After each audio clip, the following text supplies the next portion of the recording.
Hello everyone, welcome to the World Series of Board Gaming's How to Win series. I'm Chris George and I'm going to be giving you my 5 tips for winning at 7 Wonders. Now if you missed it, we also have a video with the World Series 2023 champion Scott Kushner, who went on to become 3rd in the overall competition, winning $5,000. We have that video on the channel. I will link to that down below if you want to hear his tips and his journey throughout the 7 Wonders competition, or if you're here just trying to find a little bit more basis as a beginner strategy level. We like to have all sorts of tips here on WSBG, and so I figured I would do my own video as well to supplement that. So huge thanks to Scott. It's a great, much more valuable than anything I'll give you. But now that you've heard that disclaimer, you might as well get a few more tips right here. 7 Wonders is a game that brought me into the hobby, and it's one that still holds a surprising amount of depth. Now, it has since been rotated out of the WSBG and replaced with Heat, Earth, and Lost Ruins of Arnak. Every year at WSBG, we rotate out some games and we bring some new ones in to keep things fresh, to keep the competition spicy, and to celebrate all the great champions that board gaming can provide. And hey, if you're interested in participating in the World Series of Board Gaming, we did extend our I Am In promo, which I'm going to tell you about right now. You could win your share of $100,000 in cash and prizes just for playing board games. The World Series of Board Gaming is back and bigger than ever. High-level play, friendly competition, national championships, there's no other event of its kind. Are you the next big name in board gaming? Get your tickets now at WSBGVegas.com and use the code IAMIN to save yourself up to $50. What are you waiting for? It's time to get in the game. So that is extended until April 8th. That's Monday, April 8th. That is the last chance you can get to save $50 off. If you missed it, we were finishing over Easter weekend and we thought, no, we wanted to give people a little bit more time. Make sure you go to WSBGVegas.com and get your tickets now. It's a really friendly, fun event. A great way to put your gaming skills to the test. And a great way for us as a community to start lifting up really great players and putting board gaming on the main stage in the way that it can be, and proving that competition can be friendly and fierce at the same time. It's a wonderful event, and hey, if these tips help you win 7 Wonders, well, I got a whole bunch more of these to help you win all the other games in the WSBG tournament roster as well. So let's go through the tips. Tip number 1 has to do with your Wonders specifically. The abilities of these bottom Wonders being cut off, but that's okay. We didn't need them in the photo anyway. Tip number 1 deals with timing out your Wonder. As you know, on your turn, you're going to get a hand of cards, and you can play one of those cards, or you can put it under your mat to build a section of your Wonder. And most people, when they're focused, if building your Wonder is part of your strategy, and it might be, it might not be, depending upon the cards that you've gotten, but a lot of people get too focused on checking off that bucket list, right? They're worried that they won't have enough time to complete the Wonder, but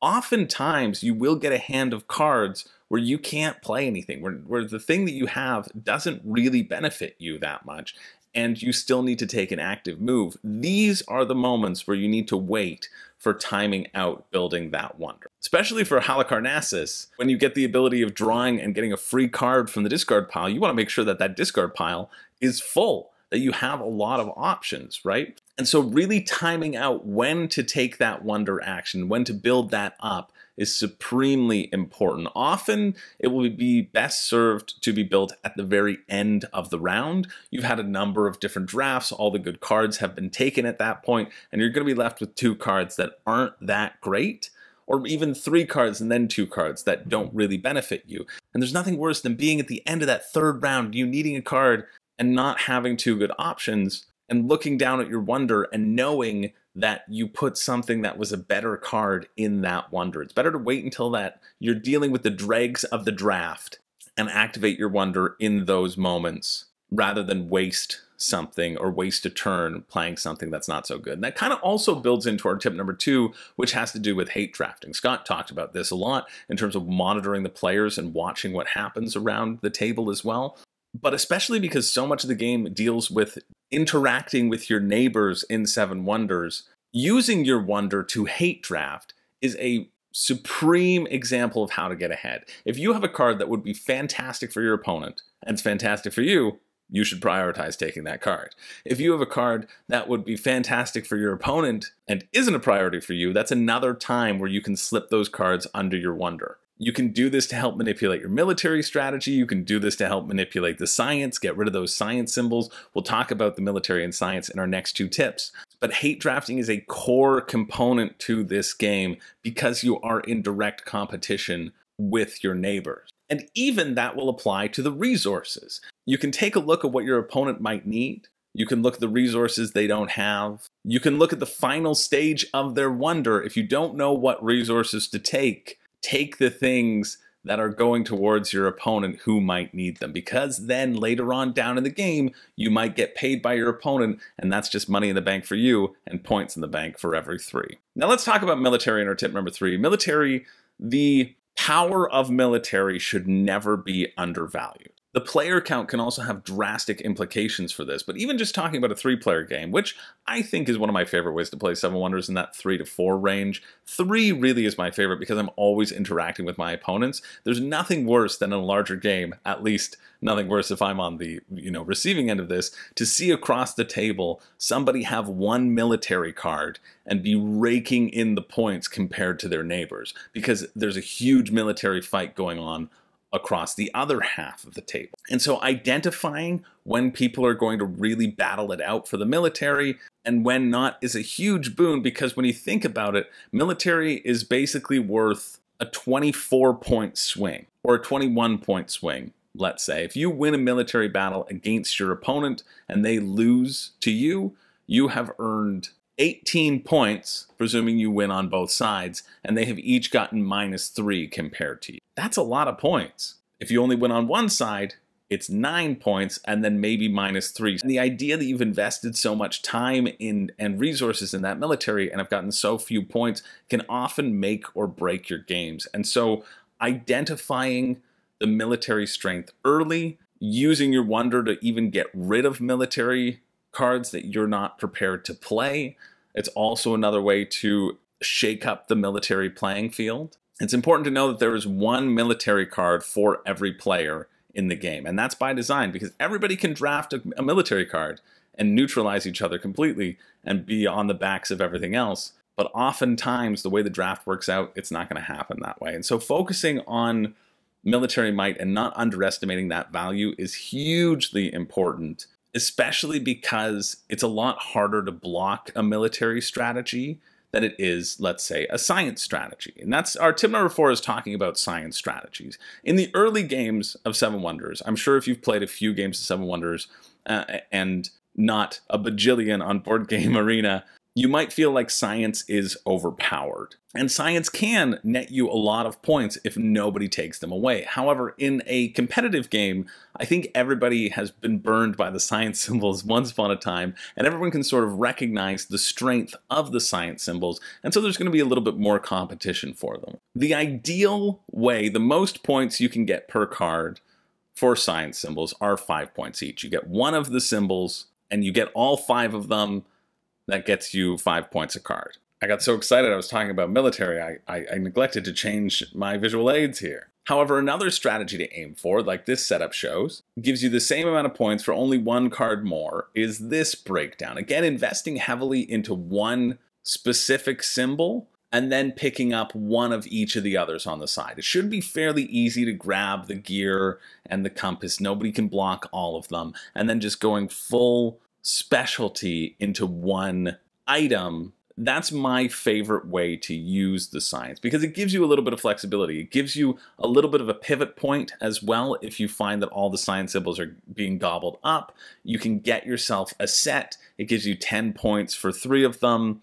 It's not a horrible return on your investment. You're getting 3.33 points per card instead of 5 points per card, or in this instance, 25 divided by 6, which is 4.17-ish per card. But it also frees you up a little bit early on if you see people are snatching things up. The benefit of building your sciences out by getting 2 of the same one first is that if you need to pivot, you can try to pivot to getting 2 complete sets as well. It's either this setup or 2 complete sets, which actually give you 26 points because you have 4, 4, 4, which is 12, and then 2 bonuses of 7. So 14 plus 12 is 26. The benefit of getting 2 of the same type first will let you feel around the table how blocked you're going to be. If you're keeping track of those science and that's a path that you want to go down, you'll see, are people blocking you? Are they not? One of my favorite wonders to go heavy in science is Halicarnassus, because you also get to pick up stuff from the discard pile. Often those early science cards will get thrown into the discard pile, and you can have a little bit more control over tracking what's been thrown out in the first, because likely people aren't building their wonder or that much of their wonder in that first age. And so because of that, you can really get a sense of how successful is your science push going to be, and you can bail out early if you need to. Over here, for example, this is not a good investment in science, right? Because they got that third one before locking down the set. Sure, that third one has given them 5 points for that specific card, so it's not that horrible of an improvement, but they would have gotten an additional 8 points had they gotten that tablet, right? So building with either one of each first or two of one and then filling out the set, that's kind of the ideal progression, I think,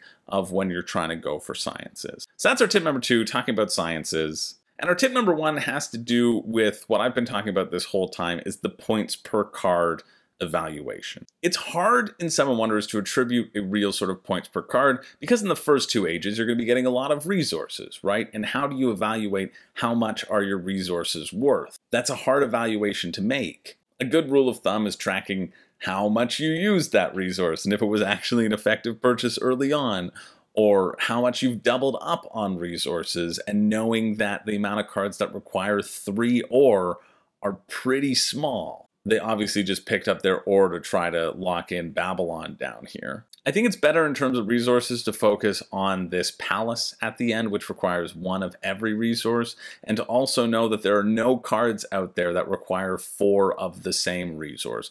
And it's rare that they require 3 of a resource, unless we're talking about the aqueduct, but then you also have the ability to chain upwards, right? Thinking about cards in terms of points per card actually makes a really good case for the blue cards, and that is one of the ways that Scott soared to victory in his game. I usually spend too much focus on science and military and neglect just these very great value cards that if you have the resources to build, you can build.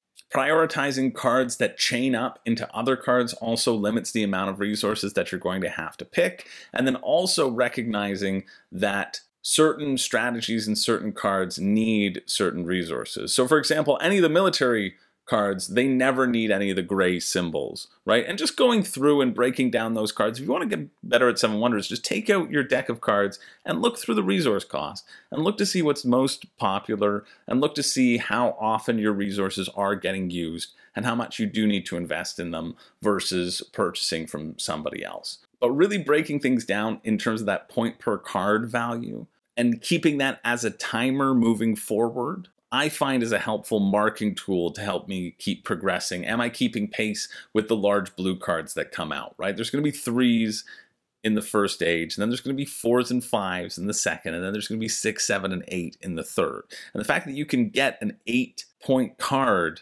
that's the goal for that third round. You want all of your cards to be 8s at the end of the third round. Obviously that's not going to happen that way, but in that sort of 8 to 6 range, using these blue cards as that basis for how many points you want to be accruing with the other cards that you're putting together, I think is pretty helpful to consider. And a bonus tip, this is something to consider as well in terms of drafting and drafting priority and even deciding what strategy you are going to go for.